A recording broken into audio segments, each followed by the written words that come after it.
2, 1. Good evening. It is a Wednesday, a Wednesday evening. This one of these last weeks, I think the third week of this June 2021. And today at True Nation, we are going to go over another Wednesday history lesson, uh, digging into some of the wisdom and the faults, as well as the pluses, and just the understanding that we can get from the life of one of our forefathers, the first king over Israel, all of Israel, King Saul of the tribe of Benjamin. My name is Ahman Allah, and to the left of me, my reader slash side commenter is, Yakwatza Tazada. and we will be getting into some history. So, the history of Saul takes place between the books First and Second Samuel, and more so within the book of First Samuel. So, just to touch in briefly, to kind of segue from last lesson into today's lesson. The last lesson we spoke on Samuel the prophet, which the self same book is named after. And when Samuel finally became of age, there was a point in time where he had kids and everything, and his kids, much like the father figure that raised him in the temple, which was Eli, his own kids actually started to transgress as judges over Israel. It says that they were taking lucre and bribes and all the such much. So, with that being said, matter of fact, we can read that right here. 1 Samuel 8 and verse 3. This is about Samuel's sons. 1 Samuel chapter 8, verse 3. And his sons walked not in his ways, but turned aside after lucre and took bribes and perverted judgment. So when they saw Samuel's kids doing these things, and Samuel being a great person like unto the Most High's heart himself, when they seen his kids doing these things, they decided, all of Israel, they got mad and they said, you know what? We want a king, We want a king and not a judge over Israel. We want an actual king to unite us, much like the other nations. And this is this was a thing that had actually, when Samuel first heard it, it disappointed him. He said, look, the Most High is your king. But Israel, being hard-headed, they said, nah, we actually, we want a king. So Samuel told them, look, if you guys get a king, these are the things that are going to happen.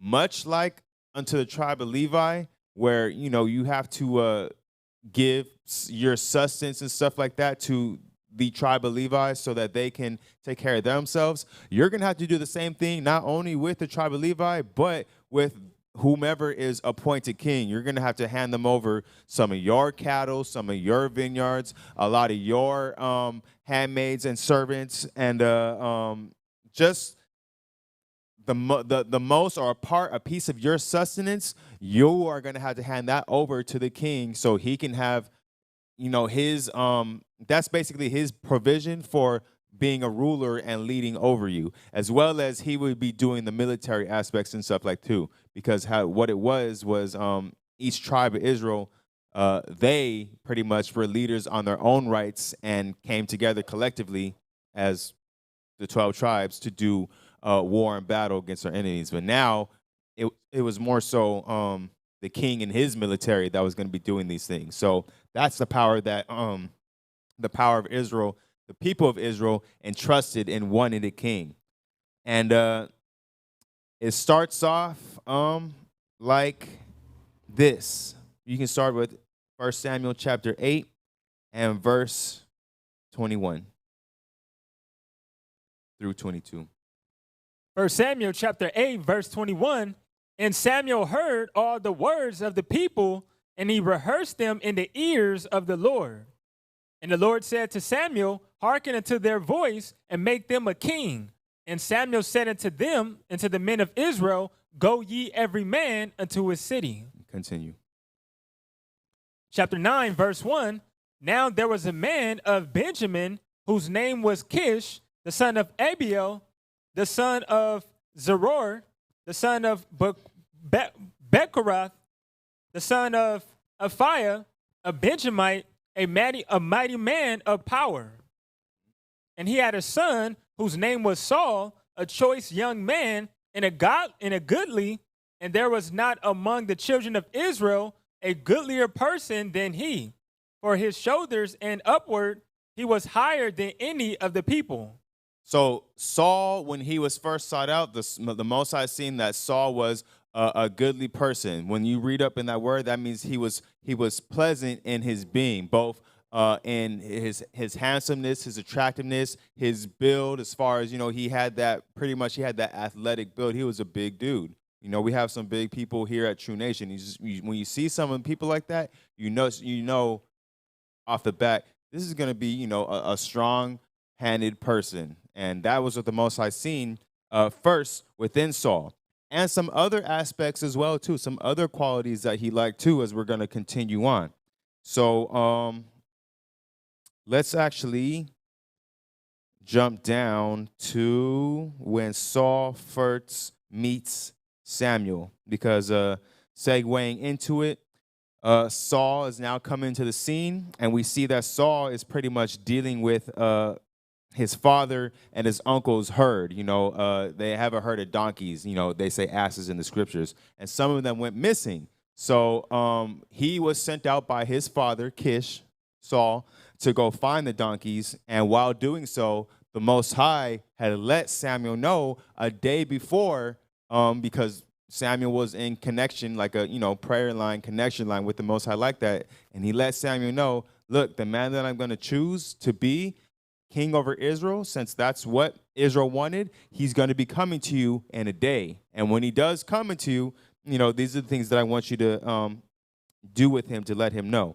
So now getting to that, we can get to 1 Samuel chapter 9, and we can start at verse 15. 1 Samuel chapter 9, verse 15. Now the Lord had told Samuel in his ear a day before Saul came, saying, tomorrow about this time I will send thee a man out of the land of Benjamin, and thou shalt anoint him to be captain over my people Israel, that he may save my people out of the hand of the Philistines. For I have looked upon my people, because their cry is come unto me. And just to get the understanding with that too, we come into this point in time, in this period of time, where we were under the captivity of the Philistines, and that had been gone down since the time of when Samuel was little and dealing with Eli and his two sons, Phinehas and I can't remember his second son, but when they were being wicked, part of their wickedness was we allowed the Ark of the Covenant to be lost to the Philistine people. And then in that process and period of time with the Ark being lost, they had actually, much like the other times with the other nations in the book of Judges, they became our oppressors. So during this time, we were at constant avarice and war, trying to free ourselves from the clutches of the Philistines at this time. So that's the national emergency that was happening during this time. You can continue from where we left off at verse 17. And when Samuel saw Saul, the Lord said unto him, behold, the man whom I spake to thee of, this same shall reign over my people. Then Saul drew near to Samuel in the gate and said, tell me, I pray thee, where the seer's house is. And Samuel answered Saul and said, I am the seer. Go up before me unto the high place, for ye shall eat with me today, and tomorrow I will let thee go, and will tell thee all that is in thine heart. And as for thine asses that were lost 3 days ago, set not thy mind on them, for they are found. And on whom is all the desire of Israel? it is not on thee and on all thy father's house. So Samuel is beginning to reveal unto Saul his purpose, his chosenness, that the Most High had decided that it was him, and he's segueing him into. That's why he's saying, okay, look, you're gonna come, you're gonna eat with me. I'm gonna, I'm gonna check you out, how where your heart is and everything. I'm gonna let you know, and then we're gonna move forward from there to where your eventual anointing to be official king over Israel is going to happen. Continue with the next verse, 21. And Saul answered and said, am not I a Benjamite, of the smallest of the tribes of Israel? And my family the least of all the families of the tribe of Benjamin? Wherefore then speakest thou so to me? So one of the positive things about Saul was when he and his initial beginning of kingship, Saul had humility. And he had humility, and we could see too that he was able to listen to instruction at this point in time. Before he was, in the motions and the reigns of actually being the king. When he first started off, Saul had those godly qualities that made him, like how the Most High said, this is a goodly man. This is a pleasant man that I have interest in, that I think will be a good ruler over our people. Let's get to Proverbs 10 and 17 just to see what the scriptures say about that type of humbleness. 12 and 1, excuse me. Yeah, Proverbs 12 and 1.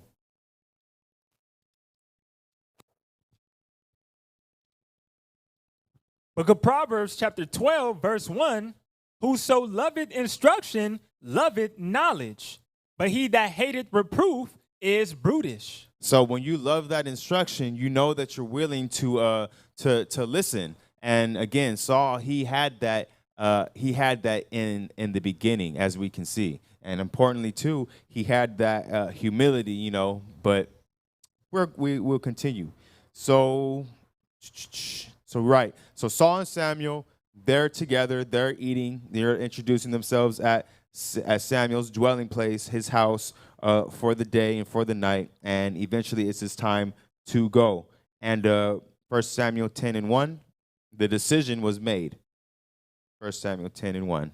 1 Samuel chapter 10, verse 1, then Samuel took a vial of oil and poured it upon his head and kissed him and said, is it not because the Lord hath anointed thee to be captain over his inheritance? So it's official.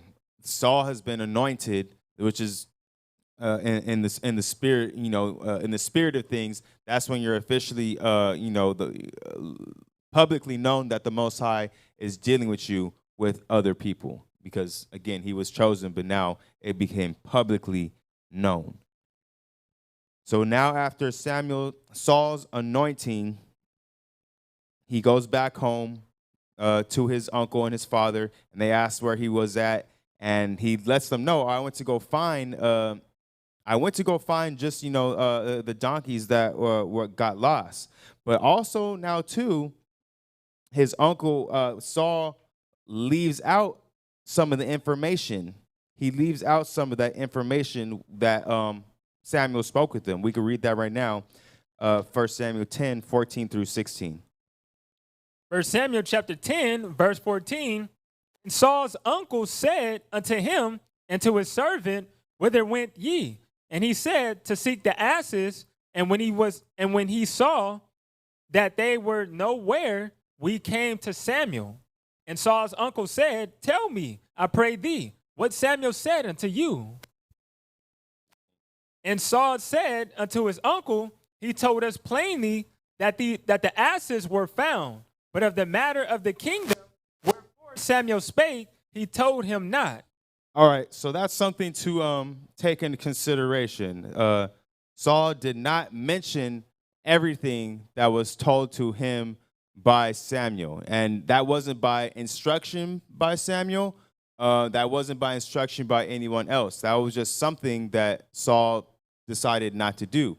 And we're going to see that's a similar pattern that Saul tends to have with it's a level of humility that the scriptures even say, don't be overly bashful, because that can be a detriment to yourself too. We can see that Saul, to a degree, he had that almost over bashfulness about him, and we're going to see that again in another instance. So we're going to read, we're going to jump down in the same chapter. We're going to start from 17, and we're going to go down to verse 23. Verse 17, and Samuel called the people together unto the Lord to Mizpah, and said unto the children of Israel, thus said the Lord God of Israel, I brought up Israel out of Egypt, and delivered you out of the hand of the Egyptians, and out of the hand of all kingdoms, and of them that oppress you. And ye have this day rejected your God, whom himself saved you out of all your adversities and your tribulations. And ye have said unto him, Nay, but set a king over us. Now therefore present yourselves before the Lord by your tribes and by your thousands. And when Samuel had caused all the tribes of Israel to come near, the tribe of Benjamin was taken. When he had caused the tribe of Benjamin to come near to their families, the family of Matri was taken, and Saul, the son of Kish, was taken. And when they sought him, he could not be found. Read the next verse. Therefore they inquired of the Lord further, if the man should yet come thither. And the Lord answered, Behold, he hath hid himself among the stuff. So we see another instance where Saul is he's being like what I said earlier. He's being a little overly bashful. He has that humility, but at the same time he's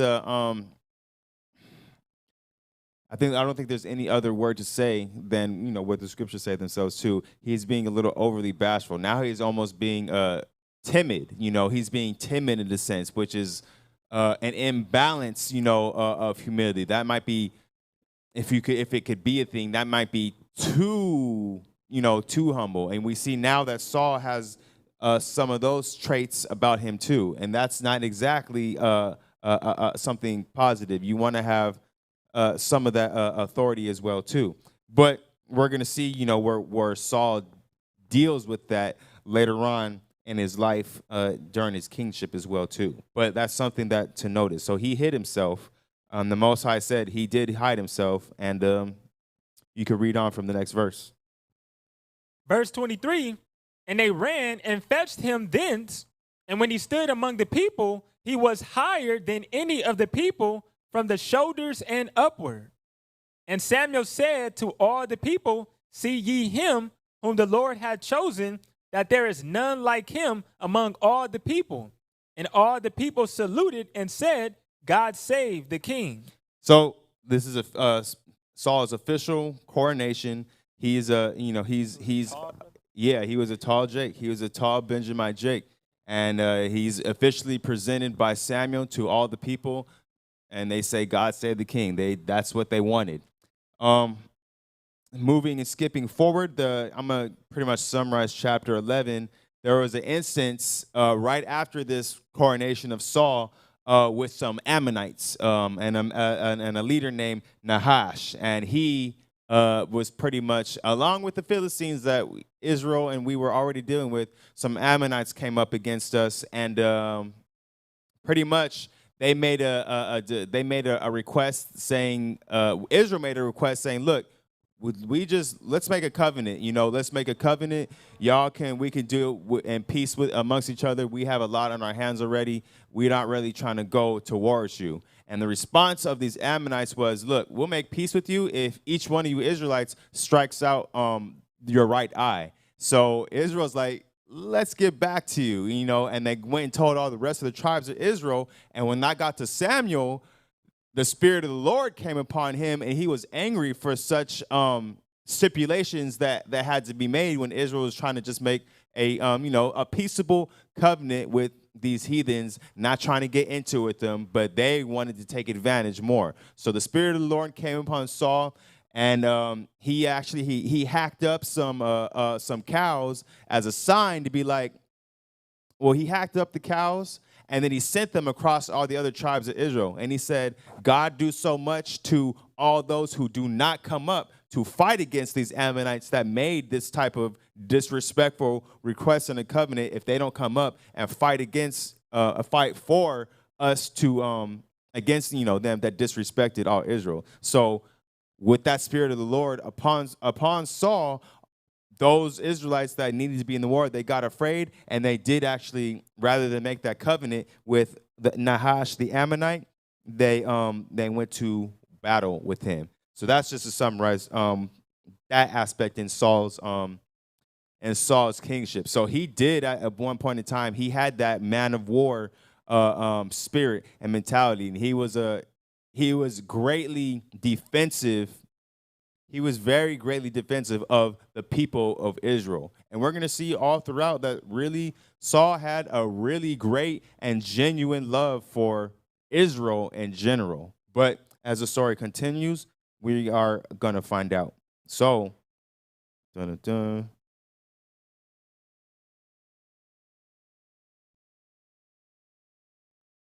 now we can start from 1 Samuel chapter 12 and 22 down to the end of the chapter. 1 Samuel chapter 12, verse 22, but the Lord will not forsake his people for his great name's sake, because it had pleased the Lord to make you his people. Moreover, as for me, God forbid that I should sin against the Lord in ceasing to pray for you, but I will teach you the good and the right way. Only fear the Lord and serve him in truth with all your heart. For consider how great things he had done for you. But if ye shall still do wickedly, ye shall be consumed, both you and your king. So this is a kind of a precursor that Samuel's letting the people of Israel know, because Samuel had been already of the opinion that of his own, saying, Israel, y'all don't need a king. The Most High is going to be there to be your leader. But Israel wanted against that. So Saul being subjected to the Most High, and the Most High is telling Samuel, just listen to them, give them the king. They're gonna find out. Samuel agrees, but he lets them know, look, I'm gonna still pray for you guys, even though I don't think you guys are doing the right thing. I think it's wicked that you guys are asking for a king, but I'm gonna let you guys know right now, if you continue to do wicked, the people of Israel, not only are you, as it says, you're going to be consumed, but you're going to make your king be consumed as well, too. So we're going to get that understanding, too, in Saul's kingly legacy. So chapter 13, and we could read from verse 1 until we get to the next part we need to go through.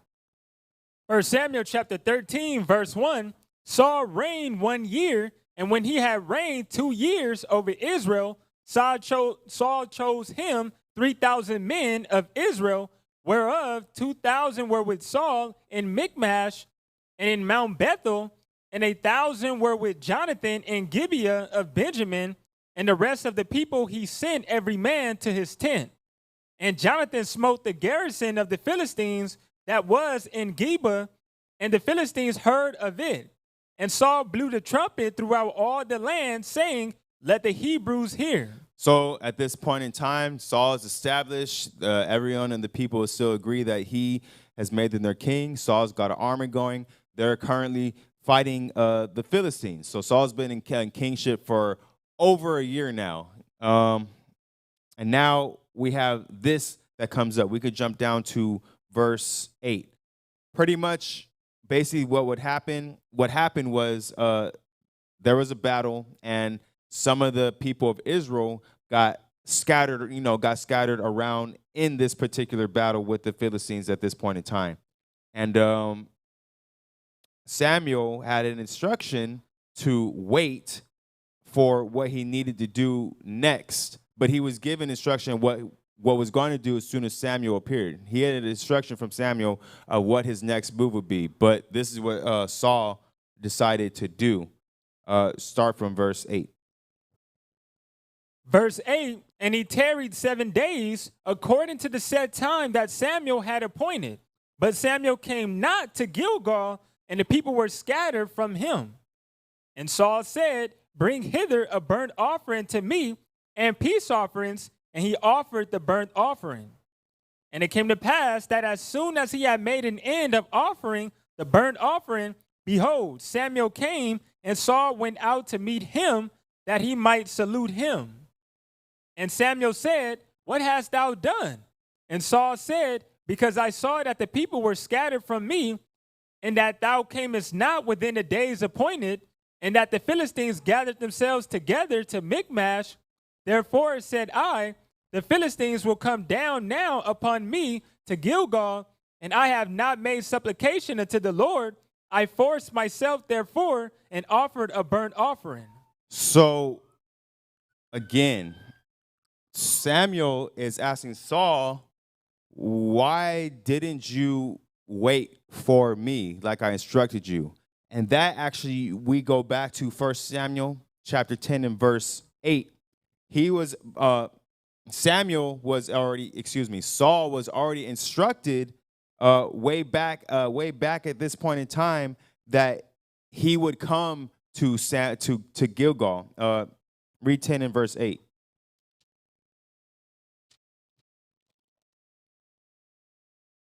Chapter 10, verse 8.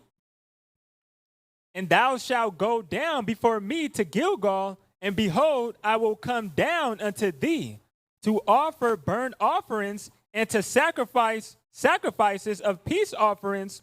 7 days shalt thou tarry till I come to thee and show thee what thou shalt do. So Saul was already instructed in this previous time, in this point of his life that he's in, what to do.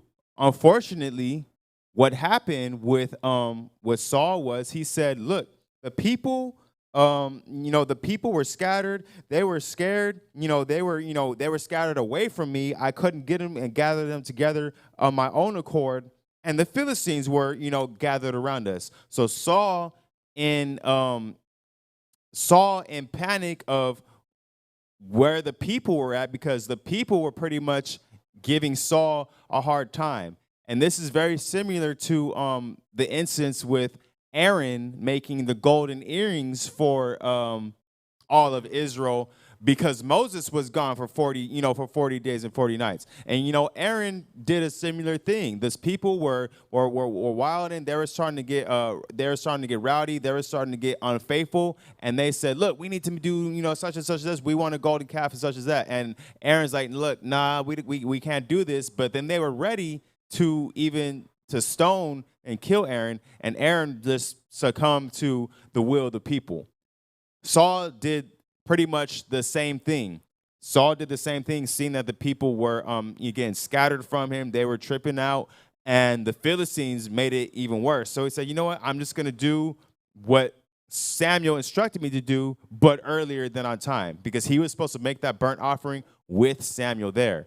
But Samuel was not there. Therefore, he did not keep the commandment, which came from the Most High, to the T of the Lord. So this is what was said from there. We can read verse 13. Chapter 10? Chapter 13, verse 13. We're going back in the future.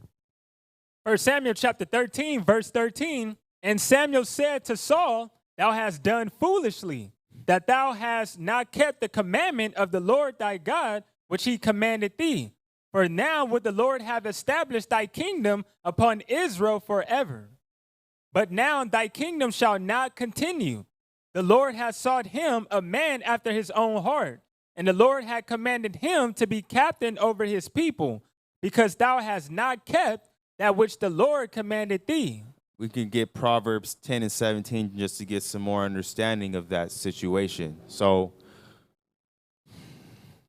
just the focus is on instruction and detail, and maintaining that solid, that solid instruction that you've been giving, that solid spirit. That's very important to have within you and within your character.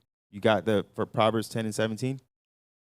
Proverbs chapter 10, verse 17, he is in the way of life that keepeth instruction, but he that refuseth reproof erreth. So, if you're refusing, when you don't do instruction, if you refuse to hear, which we're going to continue on with in the history of Saul, you become in error with that. We got another precept too, Proverbs 11 and 20 on instruction. Proverbs 11, chapter 20, they that are of a froward heart are abomination to the Lord, but such as are upright in their way are his delight. So that forward heart, Saul is the one who said himself in verse 12, chapter 13, he said, look, I forced myself therefore and offered a burnt offering. The principle of the matter is, it doesn't matter the fact that the action that Saul did in offering the burnt offering to the Most High wasn't bad, but it's just the aspect again of that instruction of not doing it in its proper time and season. It was forward. When you force yourself, which is what Samuel should not have done, what Saul should not have done, he should have waited. That's a forward mind, no matter how great or how small. That's something that we have to consider for our own selves as well too. So this is pretty much check mark 1 against Saul during this time. And let's continue on with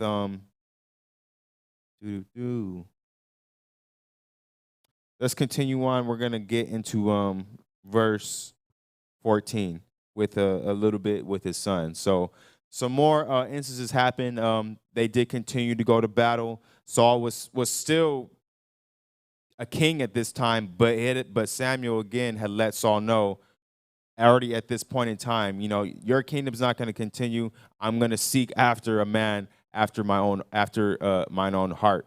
And for all intents and purposes, we could have took that as a warning, but we all know what the prophecy says, that Yahushua would come from the tribe of Judah anyway. But that's a little extra. Let's continue in chapter 14, and we can start from verse 1. 1 Samuel chapter 14, verse 1, now it came to pass upon a day that Jonathan, the son of Saul, said unto the young man that bare his armor, come, and let us go over to the Philistines' garrisons that is on the other side. But he told not his father.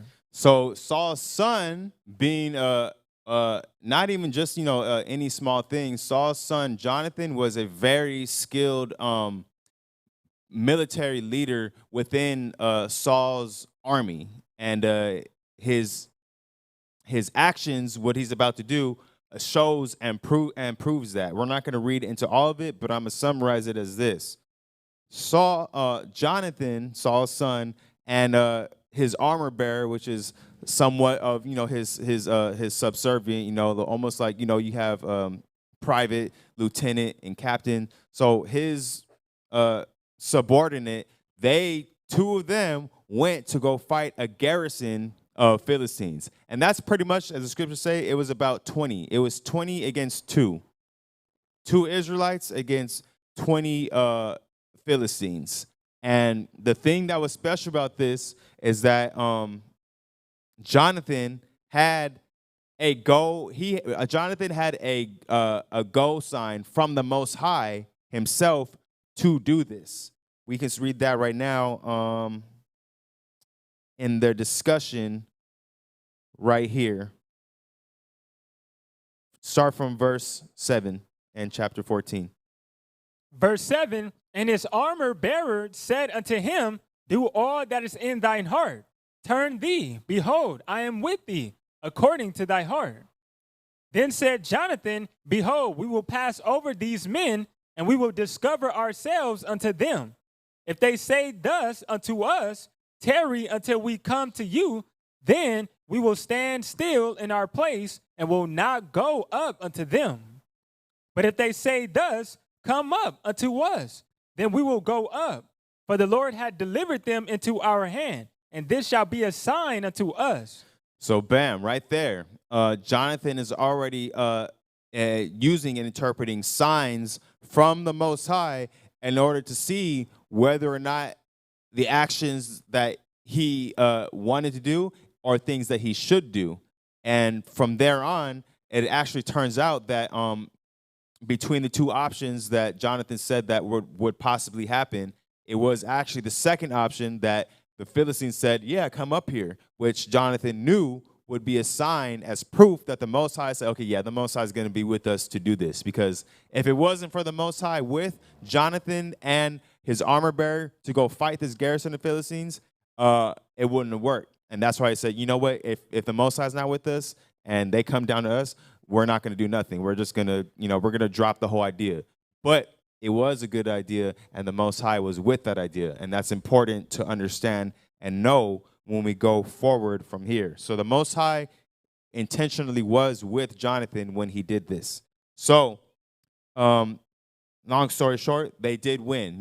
Jonathan is armor bearer. They killed off those 20 or so Philistines. They won that. And that actually, when that happened with those particular garrison of Philistines, the other Philistines got word of that, and then they got afraid. And that's just one of the things that happens when the Spirit of the Lord is with us in our battles. Our enemies tend to get afraid by the awesomeness of our fighting prowess, and as well as just the Most High's presence being there when we are in war. So the Philistines, they got shook, and that made a big noise within all the Philistine camp, and that attracted the attention of where Saul was at. And again, Saul and his son Jonathan, they were separated at this point in time because Jonathan's like, we're gonna go over here and take care of this. And the Most High was with him. Saul's now getting word saying, oh, something's happening with these Philistines. They're dispersing, they're scared. And then Saul decides to say, okay, hold up, let me number the people, which is basically, let me get a head count. Who's still here?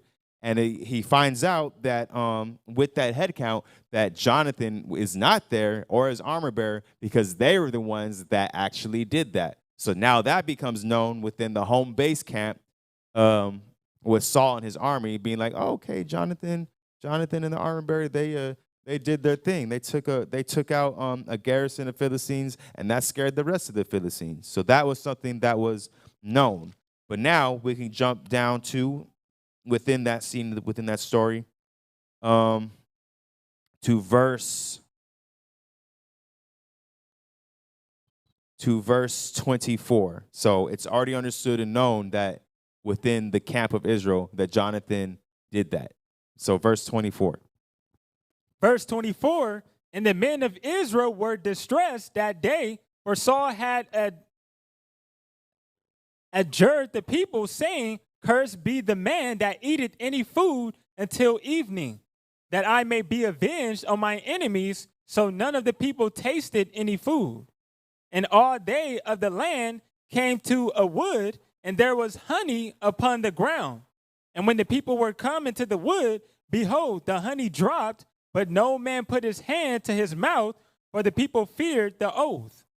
But Jonathan heard not, when his father charged the people with the oath, wherefore he put forth the end of the rod that was in his hand, and dipped it in the honeycomb, and put his hand to his mouth, and his eyes were enlightened. So read verse 28.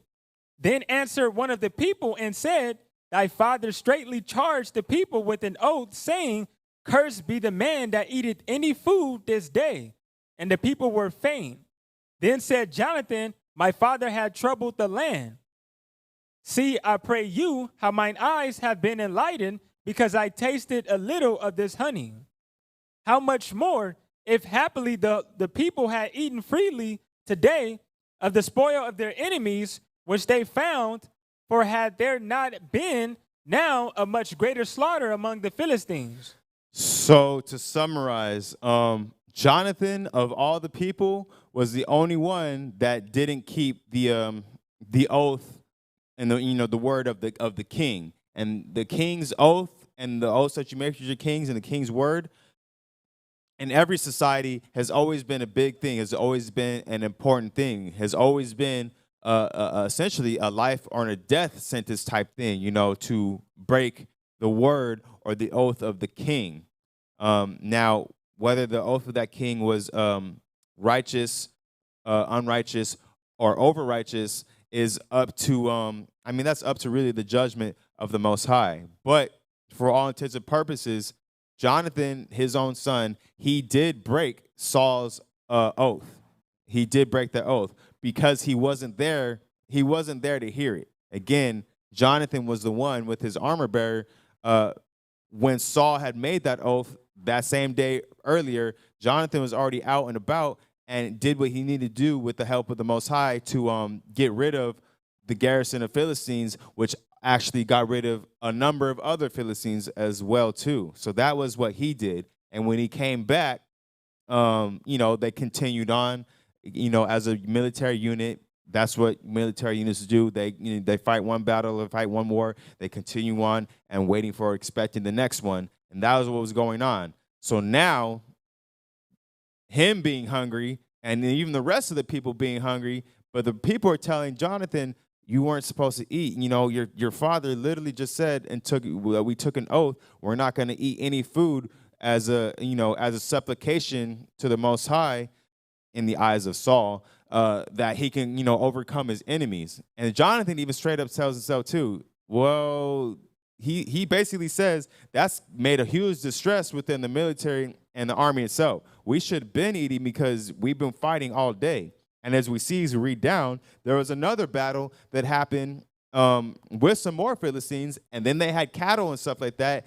But they were still so hungry from keeping the oath of Saul that they transgressed the Most High and killed a lot of those animals and started eating them bare and raw with the flesh and the blood in them because they were just that hungry because of what Saul had commanded them in the oath. And then even now Saul comes to the point saying, dang, okay, these people, my people are really hungry. So he says, you know what? Don't sin against the Lord. Bring me a stone, which is to make an altar so we can make sacrifices so you can actually cook the food and eat lawfully. So Saul eventually realizes, okay, well, I'm going to do this because the people are wild now right now. They're literally sinning by eating lawful food with the blood in it. So Saul's like, okay, give me an altar. We're gonna cook this food. We're gonna do things right unto the Most High, regardless of the word that I have put out. So now, let's get back with Jonathan and his word.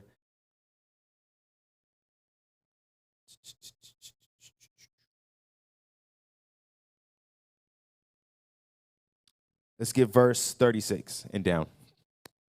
Verse 36, and Saul said, let us go down after the Philistines by night and spoil them until the morning light, and let us not leave a man of them.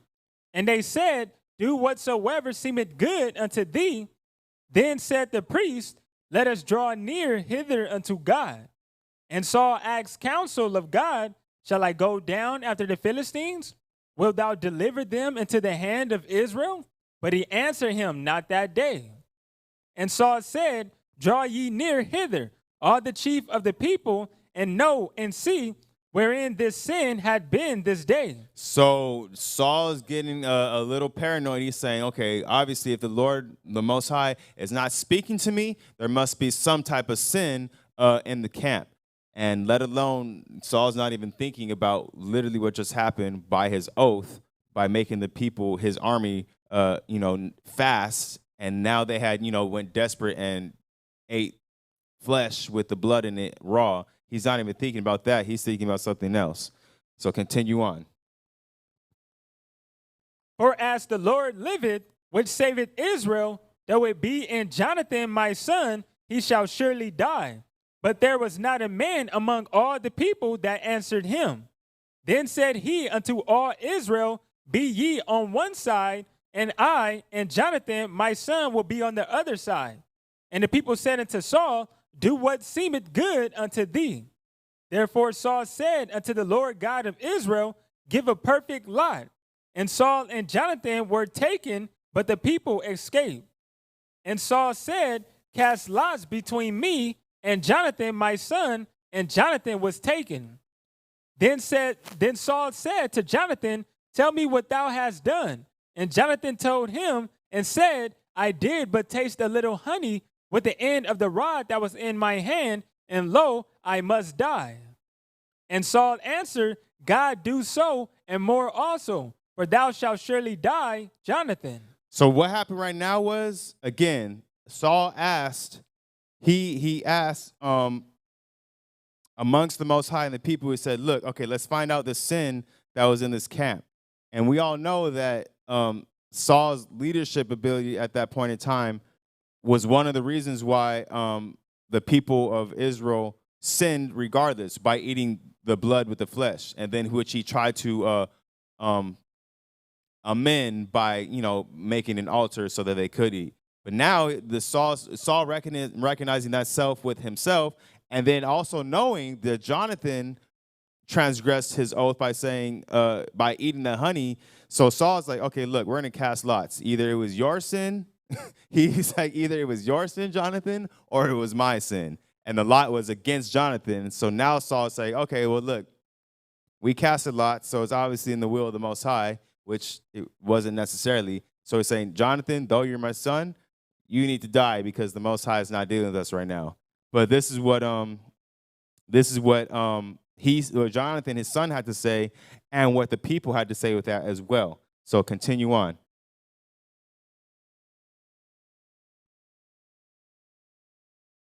What verse? You can start with verse 44. Okay, verse 44.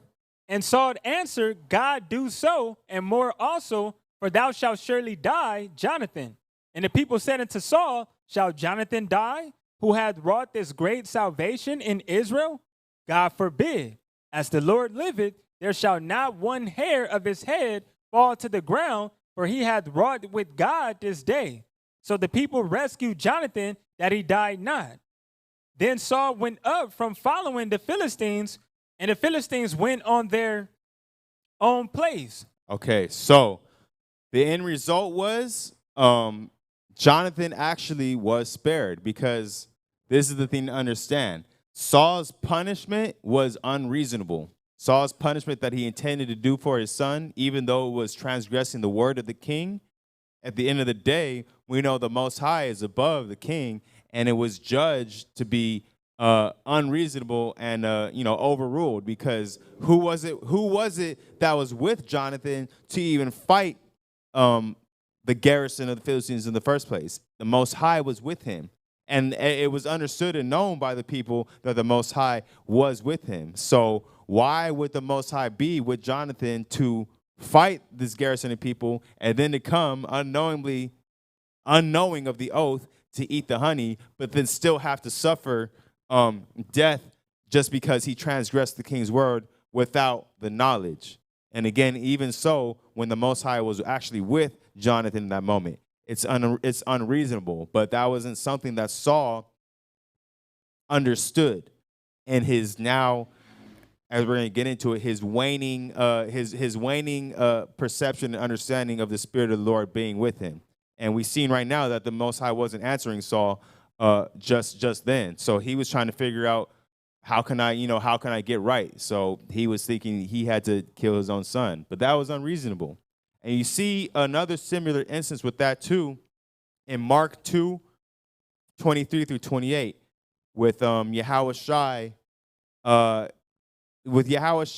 and the Pharisees accusing Yahushua and his disciples about gleaning on the Sabbath day. It was a very similar principle. It was an unreasonable thing. Yes, we know that you're not supposed to work on the Sabbath, but for what the Pharisees, and again what Saul wanted out of Jonathan, and again what the Pharisees wanted out of Yahushua for his disciples, it was unreasonable and not it was more so putting that power on man than the power that rests in the Most High. So, matter of fact, we don't even really have to read that, but you guys know that's in the book of Mark, when Yahushua and his disciples, they had gleaned from the fields on the Sabbath day, and they were being over technical, and again being unreasonable with their stiffness in the law. And one other instance as well too that Yahushua talks about is with David. when David had took the showbread from the temple that the priest gave him. So that was, that's another instance. David and his men, they were holy and sanctified. They hadn't been with women. And again, the showbread was just a symbol it was a symbol for Israel to know that the Most High would provide for them. So that was another instance as well, too, of just unreasonable dealings with men and the will of the Most High. So now we continue on. We can continue on with Saul with another instance with Amalek. And we can go to chapter 15. You can actually start from verse 1. 1 Samuel chapter 15, verse 1, Samuel also said unto Saul, the Lord sent me to anoint thee to be king over his people, over Israel. Now therefore hearken thou unto the voice of the words of the Lord. Thus saith the Lord of hosts, I remember that which Amalek did to Israel, how he laid wait for him in the way when he came up from Egypt. Now go and smite Amalek and utterly destroy all that they have, and spare them not, but slay both man and woman, infant and suckling ox, and sheep, camel and ass. Everything about the Amalekites. The Most High instructed Saul to just destroy everything that they've touched, just anything that they dealt with. That's the fury that I have upon